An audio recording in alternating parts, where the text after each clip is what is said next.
The Camp David Agreement, signed at the White House by the leaders of Egypt, Israel and the United States.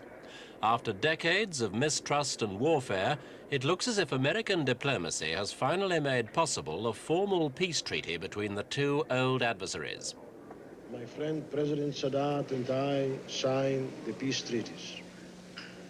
We promised each other that we shall do so within 3 months. Mr. President, tonight, at this celebration of a great historic event, let us promise each other that we shall do it earlier than between 3 months.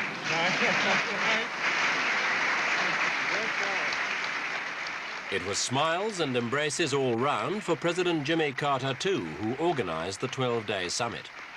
2 documents were signed, one looking forward to the signing of a formal Egyptian-Israeli peace treaty within 3 months, the other outlining a framework for a wider settlement between Israel and its Arab neighbors.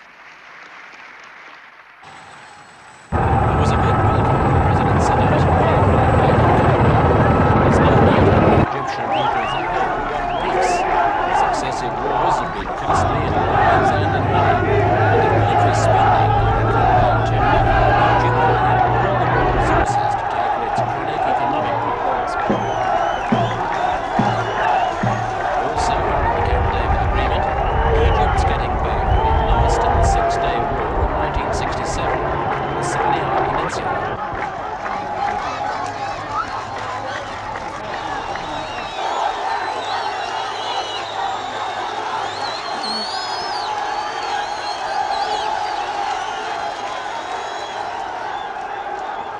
Last November, President Sadat staked his entire future on his gamble of going to Jerusalem to break the Middle East deadlock. There were a lot of critics and skeptics at the time, and even the Cairo press was conditioning its readers not to expect much from Camp David. But it's certainly true that Sadat is again his people's hero, and his position looks stronger at home than it's done for years.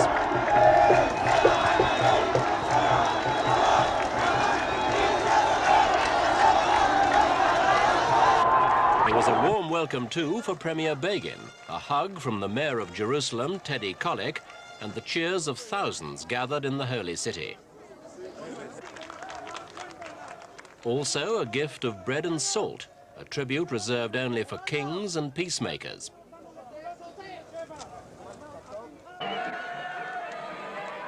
The Egyptian flags that adorned the city last November came out again, but there were also dissenters, those who feel Israel has given away too much and got too little in return. It's an old problem, one that nobody knows better than Begin himself. He is the traditionalist, the nationalist who came to power on a platform of no compromise. Now it's Begin who's taken the peace process further than anyone had ever dreamed.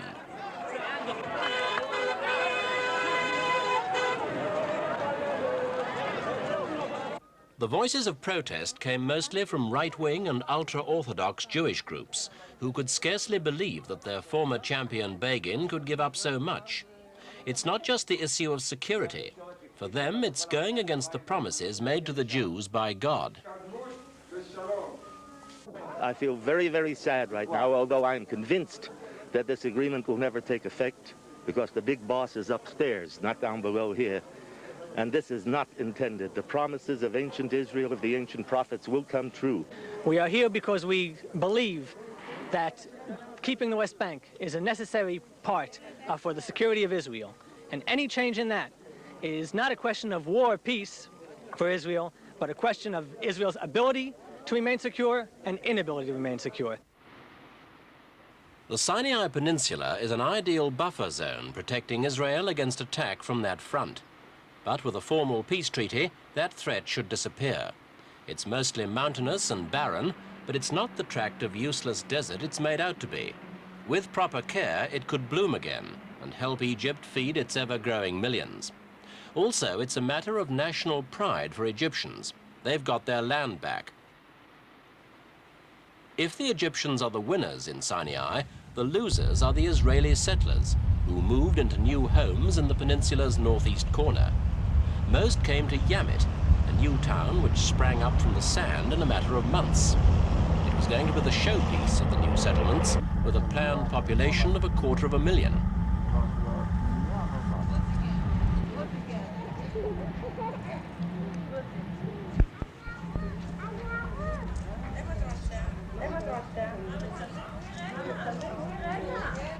The Israeli flag is a potent symbol for these settlers. They're the idealists, successors of the early kibbutzniks, and many came from abroad, from east and west, to start a new life here with their families. That life and the huge investments that made it possible are now to be written off. As Premier Begin has said, it's the price to be paid for peace with Egypt. It's a decision that the Israeli premier himself found painful. There must have been some hard bargaining at Camp David before he was persuaded that this part of his vision of Greater Israel would have to go.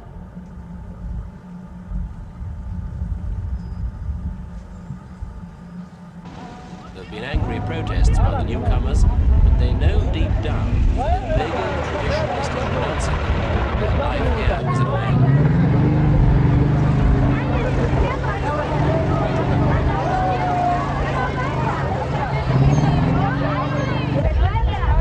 Resettled and compensated, of course, but there's only one word to describe their feeling: betrayal.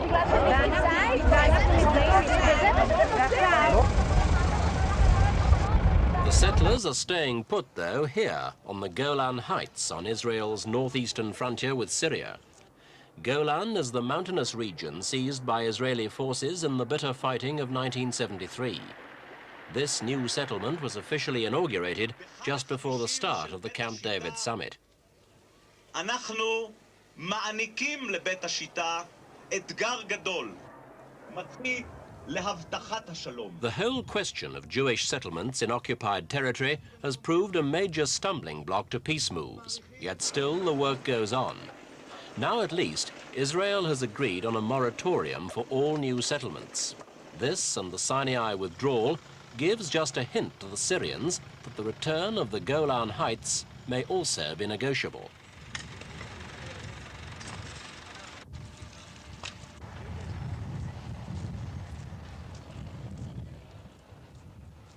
The reaction of Syria's President Assad was to call his own summit. Gathered in Damascus were all the hardline rejectionists, the Syrians themselves, the Palestine Liberation Organization, Libya, Algeria, and South Yemen. There were bitter attacks on the United States, Israel, and Egypt, and plans to form a joint military command, including PLO guerrillas. But as in earlier summits, they found that room for positive action is strictly limited without Egypt. But there was a threat of more violence. George Habash, of the Popular Front for the Liberation of Palestine, was in Damascus too, and he hinted that his commandos might now resume their guerrilla attacks. We will do everything. We will do every political, military, and struggle we can against American interests in the Arab world. Anywhere in the world or just the Arab world? Of course, wherever we can, wherever we can. The rejectionists have begun attempts to win over Jordan and Saudi Arabia to their side. Straight after the summit, Libya's Colonel Gaddafi and PLO leader Yasser Arafat went to Jordan to meet King Hussein, who's coming back into the reckoning after years out in the cold.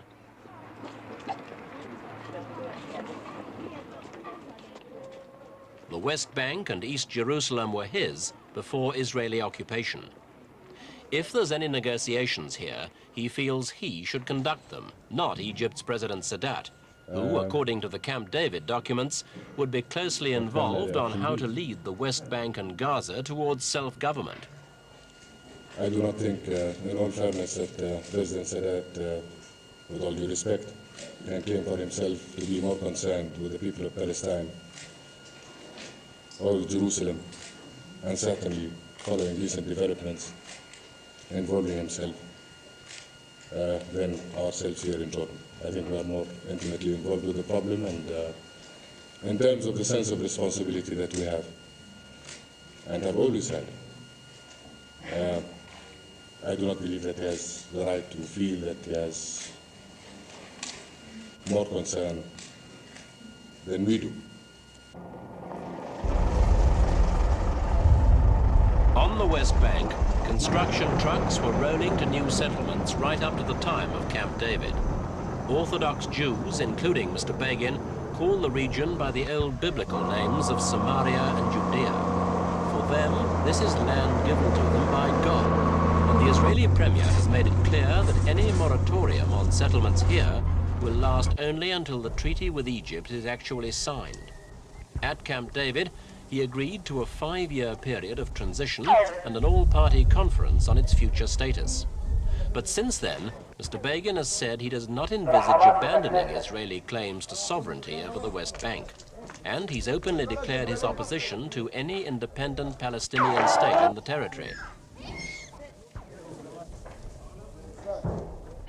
The old city of Jerusalem, with its holy shrine of Islam, the Al-Aqsa Mosque, is also right at the heart of the problem. Now united under Israeli rule, it wasn't mentioned in the Camp David documents because it's such a difficult problem to solve.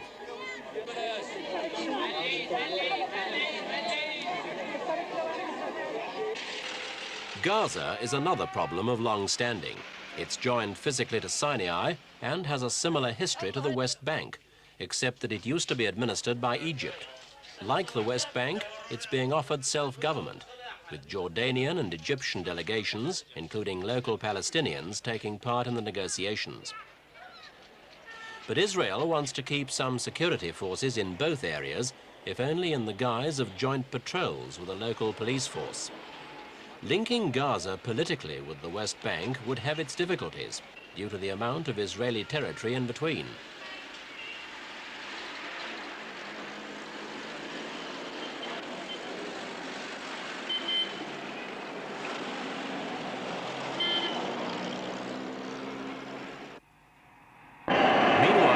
Sudden spate of visits around Middle East capitals for talks on the latest dramatic developments. American Secretary of State Cyrus Vance was quick off the mark. Like the Arab rejectionists, he went to Jordan and then on here to Saudi Arabia to woo the support of the two monarchs, King Hussein and King Khalid. Saudi Arabia has enormous influence in the Arab world. Its oil wealth helps shore up economies such as Egypt's, and its religious and moral influence is just as important. Like King Hussein, King Khalid's initial reaction to Camp David was cool. Both insisted on the recognition of full Palestinian rights and the return of all occupied territory. Saudi Arabia, from the religious viewpoint, would especially want to see East Jerusalem return to Arab control.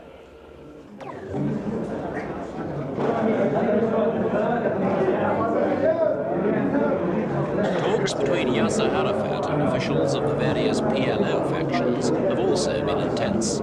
They reject the Camp David summit as a maneuver by Israel to buy time in preparation for another war. Arafat himself has described the agreement as a dirty deal which stinks of conspiracy. It's certainly been agreed on all sides that the PLO as an organization has everything to lose if the Camp David Accords go through. Arafat knows that the Palestinians will get nothing unless they remain strong, militarily as well as politically. That's why he's often seen visiting PLO training camps, like this one at Damour in Lebanon.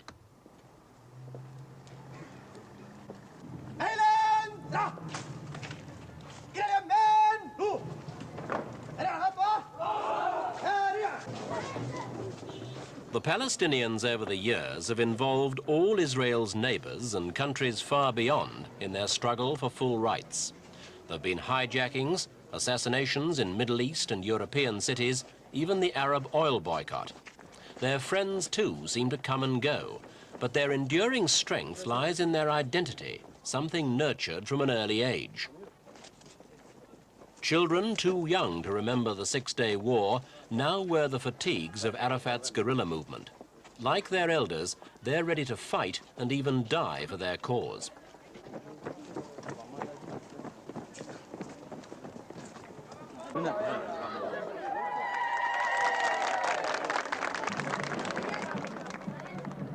In private, even the rejectionists might concede that a step-by-step approach to peace is the only practical way. But whichever way the path from Camp David leads, it can hardly avoid the Palestinians. If their past record is anything to go by, there'll be no lasting agreement without them.